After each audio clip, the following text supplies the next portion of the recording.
Tala, Idol, patuloy pong nakakaranas ng power interruption ng ilang lugar po sa Pangasinan habang abala ang mga power cooperatives sa pagsasaayos ng mga linya matapos po ang epekto ng super typhoon na si Uwanda.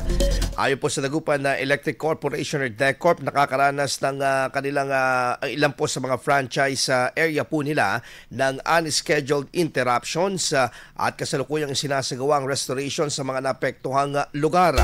Sa bahagi naman po ng Panelco 3, puspusa ng pagkukumpuni sa mga bayan ng Tayug kung saan nakabawi na ng kuryente ang ilang mga barangay tulad ng Poblasyon hanggang Di, Libertad, Toquetec, Barangobong, Carriedo, Panganiban at Trenchera.